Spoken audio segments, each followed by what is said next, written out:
Hello, Jake. You're up last. Hey, Mark. How's it going, Jake? Where are you playing out of? I'm playing out of the Barrel Social in Kentucky. Okay. Is that the one that Matt Vaughn owns?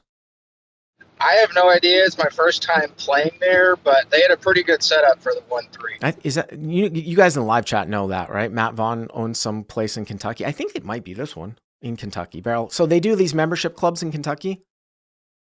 Yeah, so it's a membership. It was like $10 for the daily membership, Okay. and then $12 an hour for time rake. What was nice is you didn't pay time rake until you go to the cashier at the end. Okay. So all the money stays on the table.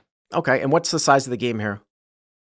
It's 1-3, and there's a $6 under the gun strap. All right. So 1-3 plus 6. And how deep are you? I am 400 effective. Oh, so very shallow. All right. Start us off here. All right, so there's 3 limps, and I'm on the button with King 9 of diamonds. So here's on the button with King of Diamonds, 9 of Diamonds. In a non-raked game, which is going to come into how I would say I would play this, because it's a membership club, there's no rake. You do have the option of over limping here, whereas that can be a mistake in a flat drop game where they're taking money out of the pot. There's no rake, right? Yeah, there's no rake coming out the table. There's no drop. There's no bad beat, royal, whatever. So this is the place that Matt Vaughn owns. Okay, thank you, Craig. All right, so 3 limps, hero on the button with King 9 of Diamonds. Okay, what did you do? I limp. I think this hand is a little too weak to ISO over 3 limps. Yeah. Maybe in more of a high rake environment, I would squeeze here sometimes. Razor fold, right? Yeah. I don't like limping in high rake games. Yeah, no, I think that's perfectly reasonable. That's why I brought it up. And to be honest with you, you could even go down. I mean, you're not that deep. I mean, the only thing that I would say is that you're really not that deep, 1-3 plus 6. But let's say you started to get like 1,500 or 2,000 deep, and everyone was that deep. And let's say that there were 3 or 4 limps in front of you, like in a non-raked environment. You could easily make the case of over limping most suited kings in this spot. I mean, maybe not all the way down, but King 9 suited, I would definitely VPip, and I don't have an issue with you over limping. And again, this takes into account though too that you got to be able to play hands correctly post when you play speculative hands, which is maximizing, even not necessarily when you flop the nuts, but maximizing when you know you've got the best hand against the second best hand. Sometimes getting away from hands, things like that. But okay, so 3 limps, hero over limps with King 9 of Diamonds. Okay, on the button. And then the small blind calls and the straddle checks his option. All right, so small blind calls, straddle checks. So it looks like it's 1, 2, 3, 4, 5, 6 ways. Is that right? Yeah, so the pot's 36. All right, so the pot's 36. Okay. And go to the flop. It's a pretty good flop. It's 10, 8, 6, all diamonds. So 10 of diamonds, 8 of diamonds, 6 of diamonds. By the way, too, King 9 of diamonds is some people saying cuspy. You could ISO. I think it's very close. I mean, King 9 of diamonds does have connection up there with the straight portions and stuff like that. But with 3 limps is close. I mean, maybe with 2 limps. All right, so good flop. Yeah. Last thing I was going to say about pre-flop is I would be more encouraged to ISO if we're deeper, so I have more playability post-flop. Yeah, because if you raise and get a couple callers, you're just not that deep, right?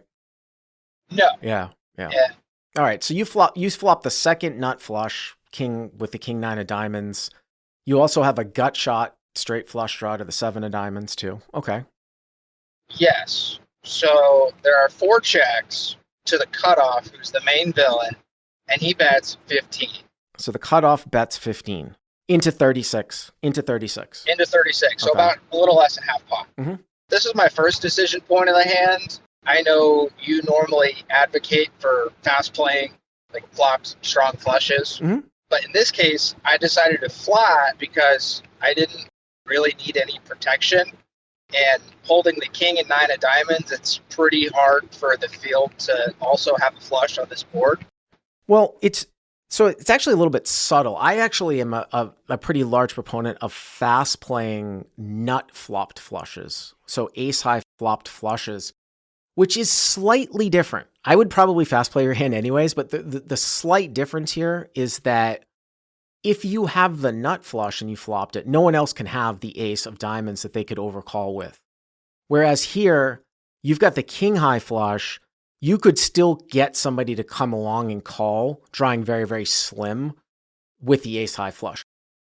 That's a very, very subtle part of that. My contention a lot of times when you flop, and especially with the nut flush where you don't have to worry actually ever about, I mean, you're never going to have to worry about your stack here. You're just too shallow anyways. But people love to slow play flushes because they look at it, they're like, I don't need to protect against anything, blah, blah, blah, blah, blah. And what they don't realize is that, like, if you suddenly wake up on a later street, all the second best hands kind of go into a check call shell. And a lot of times they actually underestimate, even holding two of the flushing suits in your hand with 3 on the board, how many action killing cards can actually come here. This one is not a great board for like not having action killing cards come because it's like a 3 straight. It's 10-8-6. Like if it was 10-7 deuce, or let's say it was like queen 7 deuce, all diamonds, at least then you don't have cards that bring in straights on queen 7 deuce, all diamonds. Here, you've got like a 9, you've got a 7. I mean, it's not like 10-9-8 where the whole fucking deck can be like, you know, action killing card. You do have a 9 in your hand. You do have the king of diamonds in your hand. I mean, I could sometimes get on a board here with calling if the players behind me were really bad and I thought that it might induce some really bad calls behind me. It is a limp pot. Again, though, for the most part, I do tend to like fast playing flushes. The problem is that as you move up, it's very, very hard to balance when you raise monotone boards, when you don't have a whole lot of bluffs. So there's that. All right. So the cutoff bet's 15. You call. Yes. Okay. And the rest of the field folds. All right. So everyone else folds. So your head's up now, 66, right? 66. Okay. Going to the turn, it is a 5 of clubs, which is a total break. Right. So my point here is that I don't know what's going to happen here, but what I'm saying is, like, say, for example, now the guy in the cutoff, like, bets out here again, and now you raise him. If he has, like, any small flush, I mean, I know you guys are shallow, you can see how he might go into, like, a check call shell. Or if he has any other hand besides a flush that's strong, if you raise the turn, he's going to go into a check call shell, meaning he's just going to call your bet and then check to you in the river and call a bet, like, at the end. Like with a set, with a flop straight, with a smaller flush, if you play back the hand and he had a smaller flush, say he had like, I don't know, queen jack of diamonds or something like that. If you play that hand back and you raise the flop, you end up getting more money in. And you also end up getting more money in against inferior non-flush hands as well, because they will continue more often on like when the board is just 3 card. That's where I say fast playing flushes a lot of times will get more money in the pot if you play it right away on the flop, because when you wake up later on, and this is why my example of nut flush, like specifically ace high flush, if you had the ace high flush here and somebody else had the king high flush and they bet the turn and you raise them, they very well still might go into a check call shell where you would have probably gotten all the money in on the flop. That's my contention when I talk about those types of things. But anyways, 10 of diamonds, 8 of diamonds, 6 of diamonds turns the 5 of clubs, okay? Yeah. Yep. So the villain bets again, this time for 20. Okay. I mean, you're in position, but you probably need to build the pot up, right? Yeah. So that's exactly what I do, and I raise to 80. So hero raises to 80. And again, you guys started with 400. So the guy bet 15 on the flop. You called. The pot is 66. He bets 20 into 66 on the turn on a blank. You raise to 80. And again, see, if he calls now, the pot's going to be like 216. And you guys will have put in like only like 100. You're way over pot size. You're going to have like 300 left into a pot of like 200. Whereas if you fast played flop, you would have gotten more money in early on. That's only my contention. All right, so cutoff bet's 20, hero raise to 80 now on the turn, okay? Yes, and the villain calls pretty quickly. All right, so cutoff calls. So the pot now is 216, right? Okay, yep. All right, so we go to the river, and it's a very interesting card. It's the 4 of diamonds. By the way, too, I washed over this. What made you decide to size? What about sizing larger so that you can get more money in here on the turn? Like you made it 4x, which was, did you think about possibly going larger here on the turn? Not in the moment. this game was playing pretty passively, and 80 was a pretty large size already for the game. It was a capped game with a lot more recreational players. So you didn't want to lose him? Is that what you're saying? Yeah, I wanted to keep him in. All right, so the pot's 216. It's 10 of diamonds, 8 of diamonds, 6 of diamonds, turns the 5 of clubs. Okay. So the river is the 4 of diamonds. 4 of diamonds, putting out a 4 flush. Okay. Yes, and it also brings in a straight flush with 5-7 of diamonds. Yes, it does. Yes, it does. So you lose to anyone with the ace of diamonds in their hand, or if they have 5-7 of diamonds in their hand. Yes, and the villain upfront jams for about 240. 240? So I may have the effective stack a little wrong, but he had 240 on the river. So the cutoff jams for 240 now. So if I just play this back, 320, 335. He probably only started with like 340 effective then, or something like that, right? I think. Yeah. So 340 effective. So he now jams for over a pot size bet. Yes. And I go into the tank. So let's think about this one here. The issue that I have here now, it kind of sucks, is that what hands does he bet and call the turn with? That, remember, you raised the turn. Remember, he bet the flop multi-way, super multi-way, right? On 10-8-6, right? So there's a range that he bets with. Ace of diamonds is probably in that range. Sets, straight, stuff like that. Now he bets again on a blank turn. Ace of diamonds could still be in that range. Sets, straights. Now you raise him, and he calls. Now the river comes out a 4 flush. The issue that I have here is that I feel like all of those hands that don't have the ace of diamonds in it, or 5-7 of diamonds, right? I don't know if they just upfront jam and turn sets and like 9-7 of spades here into a bluff at the end. He has to get here with something. That's my concern here, is that he has to get here with something, meaning like he called your raise. And he does get here with the ace of diamonds. So it's crazy because you look at this and you're like, well, doesn't this like, don't I have to have some hands to call down with? Like if I'm folding the second, I mean, I'm shortcutting the second nuts, right? I guess you could say the third nuts, right? You know, if I get here with the second nuts, how can I possibly fold? But that's the concern that I have. You know what I mean? Again, a little player profile. I've been playing at the table about an hour. This was an older guy. He limped a lot pre-flop. He didn't have many aggressive actions at all in the time that I played with him. And I don't remember the last time I saw an old guy bluff on a 4 flush run.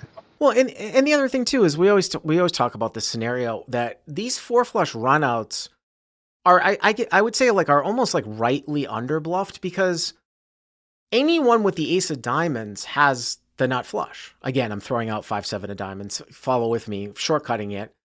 But you could have the ace of diamonds though too. It's very easy for someone to have one card in their hand, right? Especially if people are playing offsuit aces. So it's one thing for somebody to run a bluff and like represent some sort of like big hand. It's another situation when their opponent could just as easily have it as they could. Because the only thing that anybody needs to have here is the ace of diamonds, right? That's it. And with the 10, 8, and 9 already accounted for, the only lower flush that was already there was really Queen Jack of diamonds. Because he can't have 4 5 of diamonds. He could have 5-3 of diamonds, but that hand's never going to take this line on the river. Yeah, but why would Queen Jack of diamonds take this line on the river? It wouldn't. Right. At this point, I think I'm beat, and I let it go. Did you get a reveal? So I got half of a reveal. The villain flipped over the 4 of spades.